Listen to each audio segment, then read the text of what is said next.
A pale yellow memo appeared on my desk sometime in the early morning, printed on embossed paper our department never ordered. It read, "Congratulations, you have been selected to lead the Integrity Readiness Sprint." We did not have sprints. We had panic, spreadsheets, and burned coffee. Integrity Readiness Sprint sounded like a marathon sponsored by liars. Behind it was a checklist with my name printed at the top, bold and confident. Custodian of vendor access logs. Owner of archive keys. Primary approver, Atlas Bay renewal packet. I was none of those things. Someone was building a role for me. A role with handcuffs.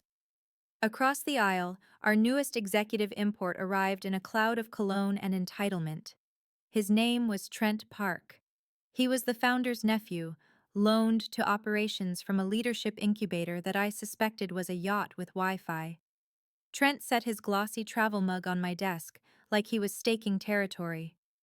"Morning, Maya," he said, as if we were friends. "You are early," I replied. He grinned. "I like to get ahead. Where do you keep the master access tokens for Quillgate?" "In a locked system," I said. "Not in conversation." He laughed like I had told a joke. "We are rowing the same canoe." "Yes," I said. "And someone is drilling holes." His eyes flicked to the memo. For a blink, arrogance cracked into something sharper. Then he smoothed it over. "Integrity is hot right now." A calendar invite hit the floor not long after. Surprise process review. No agenda, no host, just conference room C, the one with the projector that only worked when threatened. Inside, Trent opened with a sermon about trust architecture. He clicked to a slide titled Risk Owners. My name sat at the top in bold. Maya Sloan, Archive Authority, badge level entry to server vault, oversight of vendor compliance. My pulse steadied into a cold rhythm. The slide was not a mistake. It was a script. "Hold on," said Jessa from procurement. "Maya does not have server vault access." Trent did not miss a beat. "She will. We are empowering talent." Empowering. Like handing someone the steering wheel right before the crash. I raised my hand. Calm, polite, lethal. "Who generated that list?" Trent met my gaze like he had rehearsed it. "Audit prep," he said. "Do not worry. We are cleaning house." Cleaning house always meant someone got tossed out with the trash. As the meeting broke, he leaned in, voice low. "You are doing great. Keep your logs tidy." "I always do," I said. On his way out, his jacket shifted, and I saw the corner of a black binder tucked under his arm. Matte cover, silver label, Atlas Bay exceptions. That was my vendor packet, the one I had locked down weeks ago. Someone had it. Someone had renamed it. Someone wanted it to belong to me. Back at my desk, my bottom drawer was cracked open by a fraction. I never left it like that. Inside sat a brand new keycard, unmarked, resting on top of my stapler like a dare. Beside it was a sticky note in Trent's handwriting. "Use this. It makes things easier." I stared at the keycard until the office noise faded into a dull hum. Easy was what people offered right before they pushed you off a ledge. I slipped the keycard into an evidence bag from my desk kit, sealed it, and wrote one word across the top. Bait. In operations, the loudest person is rarely the smartest. They are usually the one trying to outrun a timestamp. I did not confront Trent. Confrontation is theater, and theater gives liars a microphone. I collected proof, the kind that survives lawyers, layoffs, and late-night spin. First, I pulled my badge history. 2 after-hours swipes appeared under my name on nights I had been home eating leftovers. The system claimed I had visited the server vault and the records annex. I had not. Someone had either cloned my badge or edited logs with admin rights. Second, I checked Quillgate, our compliance portal. Overnight, I had been added to a workspace called Atlas Bay Remediation. Inside were draft exception forms, unsigned approvals, and notes that read like a confession.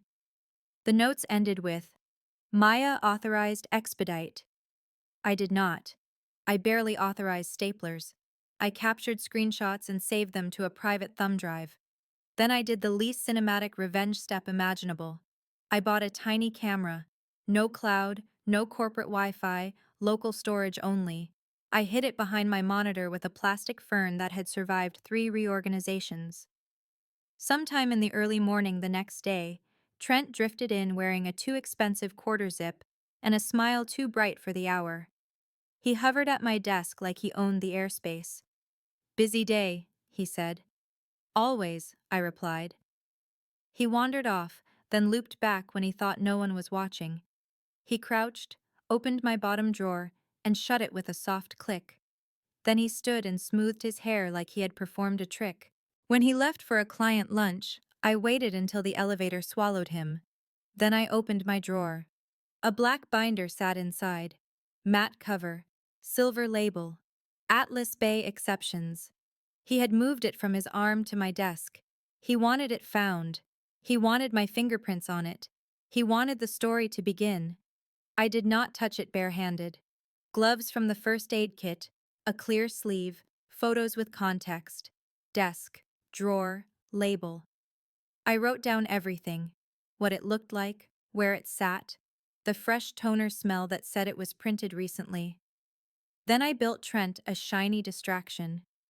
Inside that Atlas Bay remediation workspace, I created a decoy folder named Executive Summary.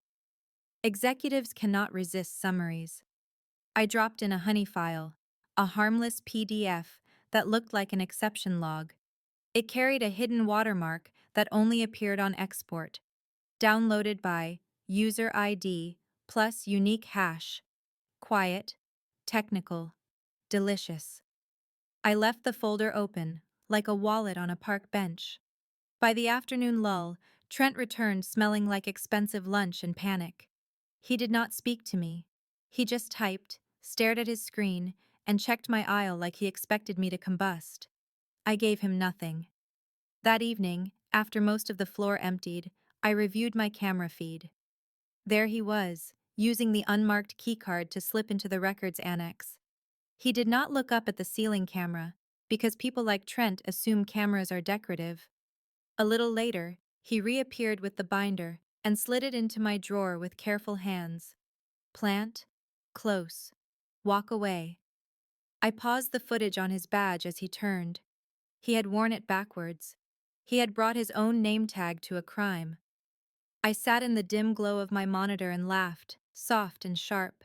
He thought he was writing my downfall. He was signing his own work. The building felt like it was holding its breath. People whispered in hallways. Messages ended with too many exclamation points, like punctuation could ward off auditors.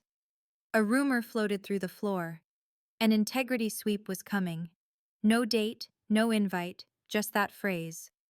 Leadership loved surprise reviews because surprise reviews made honest people sweat and dishonest people improvise. Trent improvised loudly. He began stopping by my desk with compliments that tasted like loose change. "Maya, your detail work is elite. Maya, you basically run the Atlas Bay file." He said my name the way you say fire exit while holding a match. Then he tried to stage me. "Walk with me," he said, steering me toward the executive hallway where cameras could lip-read your future. "If anyone asks," he said, "you are the records point. You own the archive." "I do not," I replied. He chuckled. "Titles are flexible." "So are consequences," I said. His smile twitched. "We should think about that binder." "What binder?" I asked. "Sweet as sugar and twice as corrosive." He turned away fast, already texting. Not long after, my mouse felt warm when I returned from the printer. My computer had been unlocked while I was gone. Only minutes. Long enough to open Quillgate and export something that would smear my name. I opened the permissions on my decoy file. Exported by T Park, hash 7F-A3-C1. I let my grin hide behind my coffee cup. Trent had taken the bait, and Quillgate had stamped his fingerprints in clean, boring metadata. Marla from Records found me near the copy room, holding a paper cup like it contained secrets. Marla had been here longer than some of our policies. She could smell a backdated file the way a dog smells fear. Somebody is backfilling timestamps in Atlas Bay, she said. And somebody used your badge for the annex again. I showed her my access printout, the false after-hours swipes highlighted. Marla's mouth went flat. That is admin work, she said. Privileged edits. Trent's uncle sat on the security committee. Trent carried an unmarked keycard like a party favor. The math was ugly, but it was simple. Marla slipped a note into my hand. A shelf code and box number.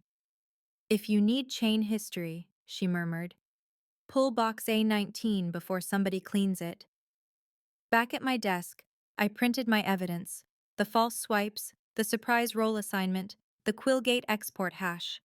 I printed still frames from my camera showing Trent at my drawer and Trent using the unmarked keycard. I sealed it in a manila envelope and signed the flap. Then I built the second move.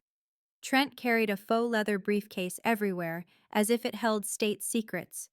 He also loved leaving it unattended during leadership huddles, trusting the universe to respect his importance. During one huddle, he left it by his chair, zipper half open. I walked past like I belonged there, snapped a photo of the open briefcase, and kept moving. I did not place the binder inside. Not yet. Instead, I slipped in a single stamped draft page from the Atlas Bay packet, marked with a tiny dot only I would recognize, a breadcrumb. If that page resurfaced in an official file, I would know whose hands carried it. Trent swaggered back, grabbed the case, and never noticed the extra paper. He thought I was cornered. I was just choosing where to set the trap. By the end of the day, the elevators kept chiming with unfamiliar footsteps, and I could feel the sweep approaching like thunder trapped behind glass. The integrity sweep arrived quietly, confidently, and with matching lanyards. Sometime in the late morning, 5 people in dark polos walked through the lobby with clipboards and calm faces that said they already knew the ending.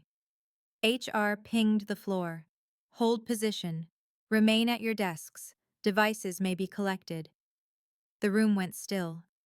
Trent tried to turn fear into performance. He stood and announced, "Great timing. We love transparency." His voice wobbled. The sweep team moved desk to desk, opening drawers and checking bags with the politeness of people removing teeth. When they reached me, I kept my expression boring. "Tell me what you need," I said. They searched. Stapler, notebooks, vendor invoices, nothing planted, nothing flashy. One of them paused as if expecting drama, then moved on. Across the aisle, Trent watched like a man watching a rope get measured. When his turn came, he tried to joke. "You can skip me. I am basically compliance adjacent." The lead auditor, Renee, did not smile. "Open your briefcase." Trent hesitated, then unzipped it with hands that suddenly forgot how zippers work. Inside, a laptop, cologne, printed slides, and my breadcrumb page, the one marked with my tiny dot. Renee lifted the page. "Draft exception," she said, flat. Trent swallowed. "Mixed in by accident." Renee reached deeper and pulled out the black binder. "Atlas Bay exceptions." The floor made a sound like air leaving a balloon. Trent's face went copier white. "I have never seen that," he said too fast. "Someone planted it." Renee's eyes stayed steady. "Your Quillgate account exported an Atlas Bay summary. We have the export hash." Trent's mouth opened, then closed. He snapped his finger toward me. "Her, Maya. She owns the archive. She is sabotaging me." I removed my earbuds slowly. "That is a bold story," I said. Renee glanced at me. "Maya Sloan, do you have anything to provide?" I stood and pulled a sealed envelope from my top drawer, flap signed, date written. "Evidence packet," I said. "Badge history, permission changes, export records, and camera stills. It includes footage of Mr. Park entering the records annex with an unmarked keycard and placing that binder in my drawer." Trent barked, "Fake! She is obsessed!"